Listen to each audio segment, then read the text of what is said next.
Hi there everybody, it's UK independent Stampin' Up demonstrator Halsey here from slimandstylish.stampinup.net. Thank you ever so much for joining me today.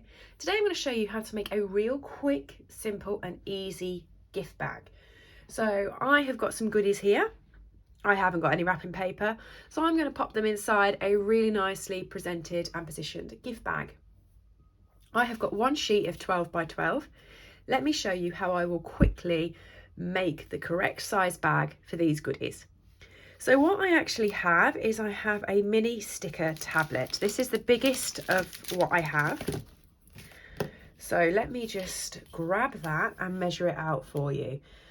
So it's 6 3/4 inches. So you just want to write this down. I'm just going to move my 12 by 12 so I don't crease it. You're going to want to write this down, 6 3/4 inches length by 4 inches width. Now I'm doing this in inches, you can do this in centimetres, it's exactly the same process that you're going to go through. What you want then is the goodies that you're going to put in it, you actually want the biggest width, and I think it's this. So what I have to put with this is a couple of lollipops, a chocolate bar, some bubble blowers, a bath fizzer and a candle. So I think the bath fizzer and the candle is actually the widest out of everything. It is. So if I put that towards the edge, I can then measure the width of this, which isn't even an inch, probably just an inch. Okay, so the depth is 1 inch. Okay, that's my ideal, that's the package that I have. However, because of my head, I want my bag to be bigger than the stuff I'm putting in it. It's nice when you have a box that it's tight and it's close and it fits everything perfectly.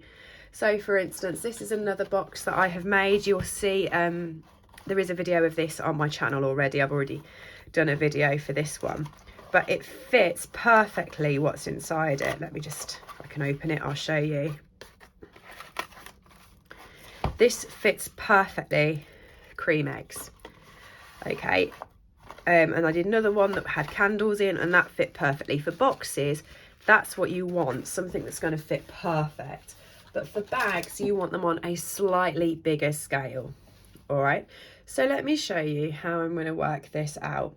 What I'm going to do is I'm going to add an inch longer on length so that the bag will finish an inch above my sticker sheet. Okay, so instead of being 6 3/4 and finish smack on the top, it's going to be 7 3/4, and it's going to have this sort of gap at the top where I've put things in. Okay, so I'm going to do that at 7 3/4 inches. My width doesn't need to be much bigger because it's not hiding what's in there, but it does need to have some wiggle room so it feels like a bag. So I'm going to do it at 4 1/4 inches. And the depth, pretty much the same. Because it's an inch, I want it to be just a little bit bigger so there is some wiggle room so it feels like there's stuff moving about in the bag. So I'm going to do that at 1 1/4 inches as well. Okay, so that's the exact, and this here is the dream. And this is how I generally do most of my workings out. Okay, so when I come to this, I have my 12 by 12 sheet of DSP. This is using the Flowering Tulips DSP. And what's best when you're making a bag, because I like to have a very thick top, I like to double it over. So you always want to double check that your paper coordinates with each other. So what is on the back coordinates very well with what's on the front.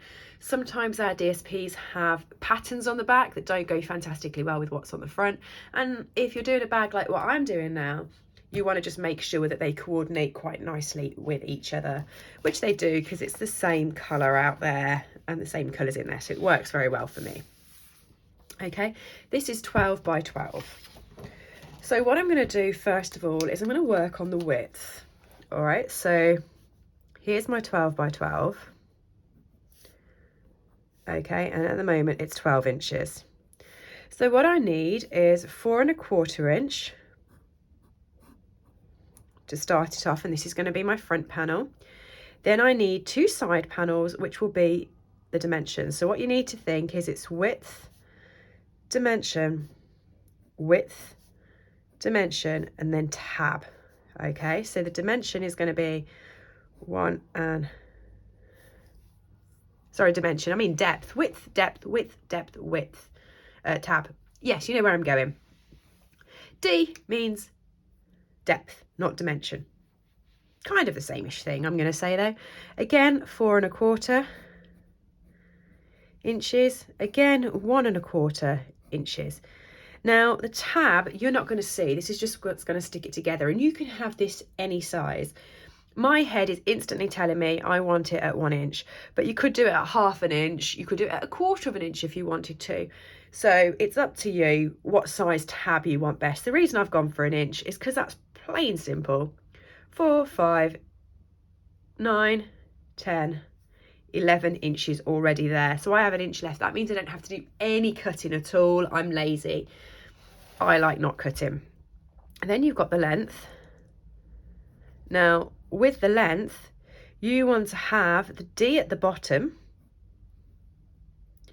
Then you want to have the length. And then you want to have a turnover. Okay? And let me explain that to you. I like a turnover on my bags. That's what I was talking about with this. And you just need to decide how big a turnover you want. Okay, so the D is the same, 1 1/4 inches. The length is going to be what's up here, 7 3/4 inches. And I've just realised by total accident that makes my maths pretty easy to make that 9 inches there. And my turnover, I think, is going to be, you can have a turnover of 1 inch, and that's nice. But I'm actually going to go for 1.5 inches on this because I'm using really bold pattern, a really bold pattern.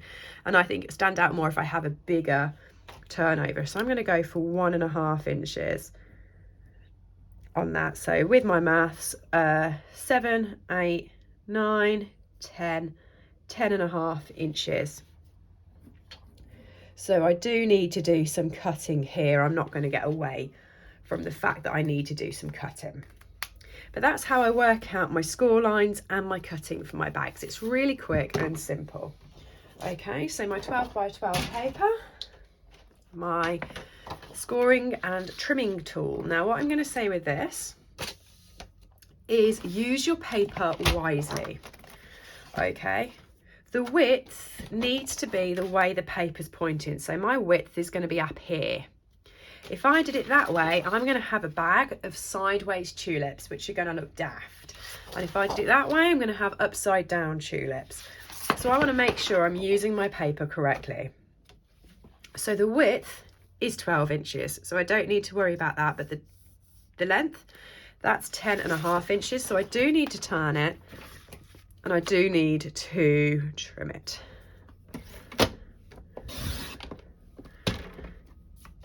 Okay, so I've done that.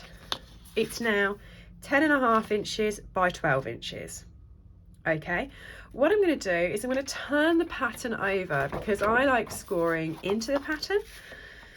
So I need to work backwards now along. Let me just double check. This is with tulips up. It is. So because I'm working backwards, because I've turned the paper over, I'm going to start here and go backwards. So I want to do this first score line here at 1 inch.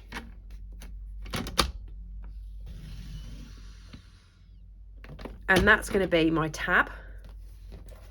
Then I'm going to add 1 1/4 inches onto that. So my maths, that makes me to 2 1/4. Okay. So I'm at 2 1/4 here. I want to add 4 1/4 on. So 2 1/4, that's 2.5 plus the 4, so that's 6.5. Okay, if it helps, you can always write this down so that you're adding it up as you go along. So I'm now on 6.5. So I'm going to want it 6 3/4, 7 3/4.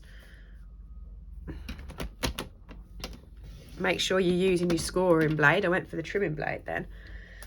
And then I'm on 7 3/4, and that should leave me with 4 1/4 left, which if it's 12 inches, and it is 12 inches because it's 12 by 12 paper, it does.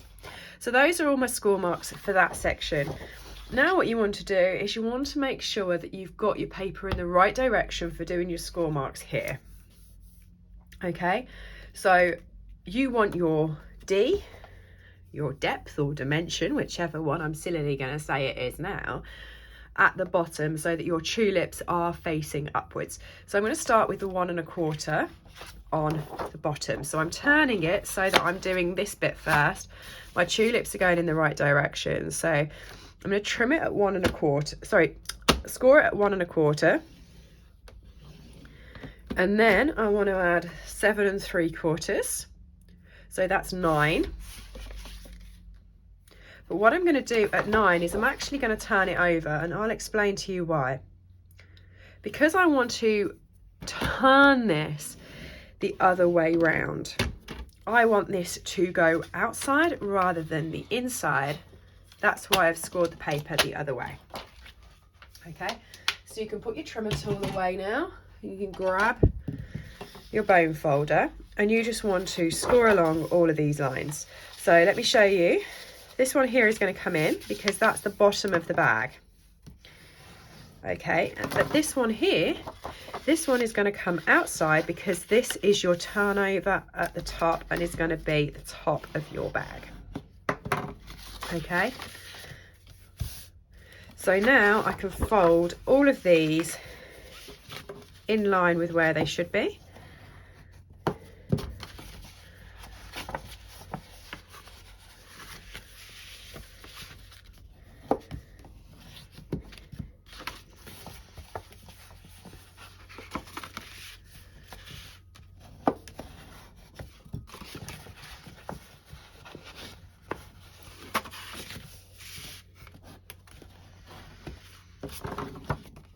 Okay, and then you'll see that you have the very start of your bag. Now it's up to you. There are 2 choices here. You can stick this in. So this is going to be your tab. You can stick it in like that. I'm not going to because I think it actually raises the paper too much, but it's really, like I said, it's up to you. It's your bag that you're going to be making. So what I'm actually going to do is I'm going to take that square, I think you can see it better on this side, that square there out completely. I'm going to cut it straight there, and I'm actually going to tab this section.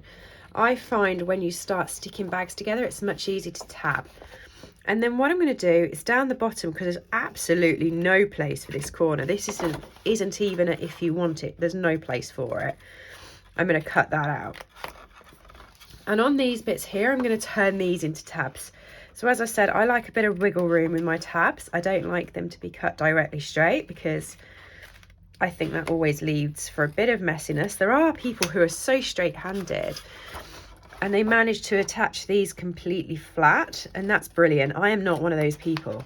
So why try and make it look messy when you can just tab it and it looks beautiful and no one need know. And you're not tabbing it massively, you're just tabbing it slightly, so you've just got a little wedge cut out, but it just means that it's not going to overhang and it's not going to look messy.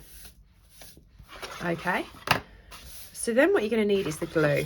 The first bit I'm going to glue is the overhang down because I want that to work properly. So I'm just going to add some runner across here.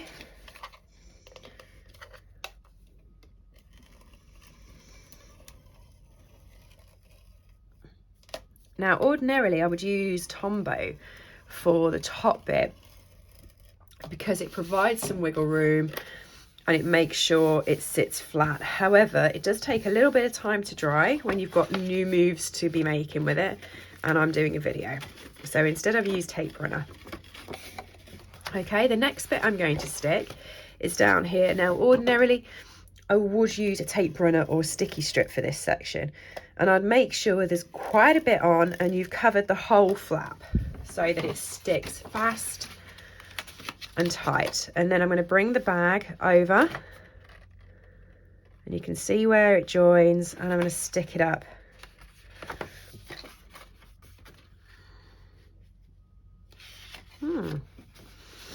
So That's interesting. It's not bending particularly well. There we go. There we are. I think it was all dependent on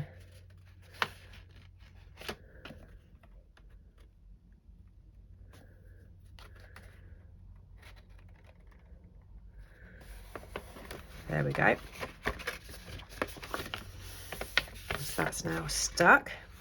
And then you've got your base to do. So what I'm going to say with your base is, you see where this join is?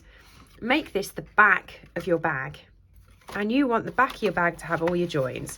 So pop in the two sides, pop in that bit, and this then join in here will have another join. So that then your front will look perfectly pristine because it won't have any other joins.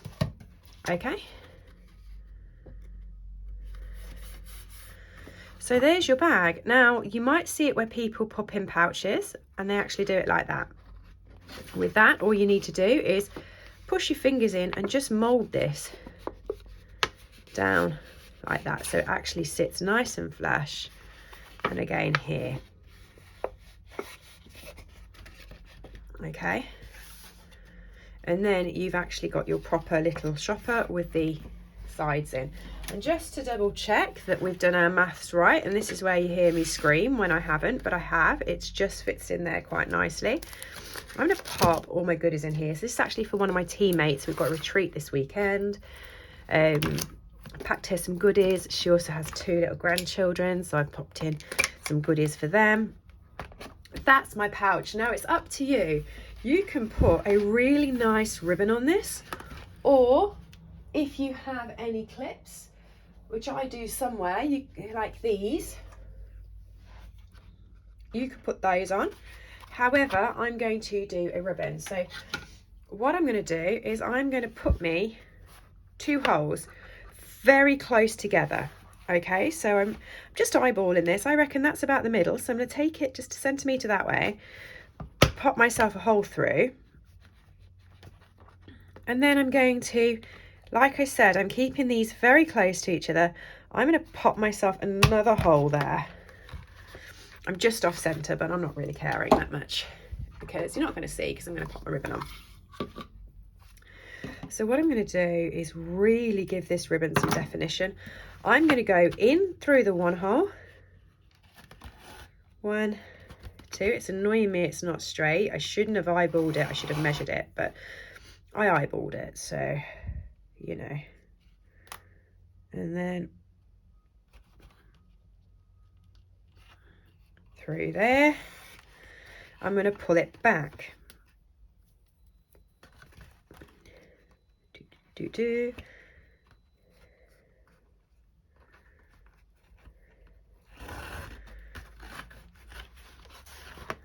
Pull it tight, and that's where you can put your bow in. What I'm actually going to do is I'm going to grab a scrap piece of basic white. I'm going to use the flowering tulip stamp set that goes with this. I'm going to do You're So Thoughtful, thank you, because I love that stamp.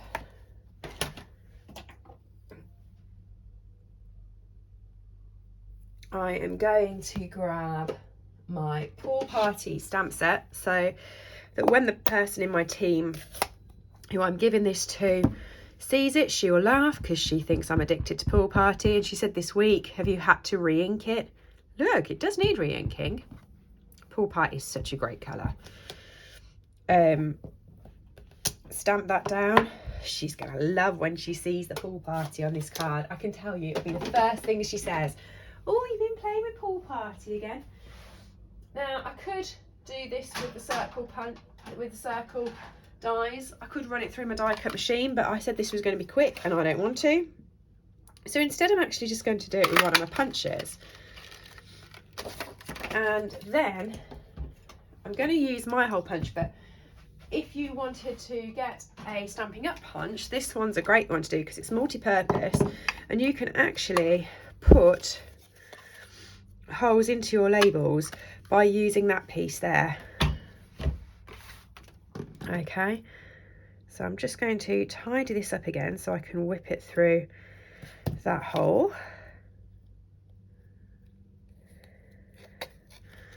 So that I then have a tag there. I'm going to grab a dimensional and stick it behind my tag. This is like the biggest fail of tags ever is when you put them on and they flap around and they don't sit where you want them to do. If you've gone to the effort of doing yourself a nice tag, dimension it in, it will look just as good, but it will stay in the right place, people. So now I'm just going to do my ribbon. Make sure that sits how I want it, which it's not going to because I didn't put a knot in it first, so it's going to keep spreading. So pop a knot in it and then go from one base, push it through, and there we go, a nice ribbon on the bag with the tag. Very simple. Took a long time for me to show you, but that's because I showed you all my measurements and how I work it out and do it. But when you get used to it, you'll just be whizzing straight through and making these. And there you are, a nice little gift bag. I hope you enjoyed. Everything I've used today is available from my store, slimandstylish.stampingup.net, and I will see you all again soon. Thanks everybody, bye. I hope you've enjoyed today's project.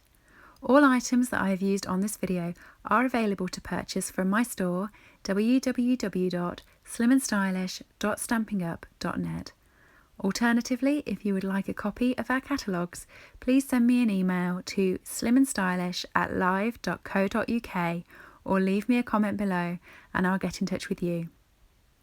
I upload regular content to this channel, so if you do enjoy watching my tutorials, please make sure that you have subscribed and rang the bell to get notifications when new videos go live. Thank you for joining me and have a lovely day.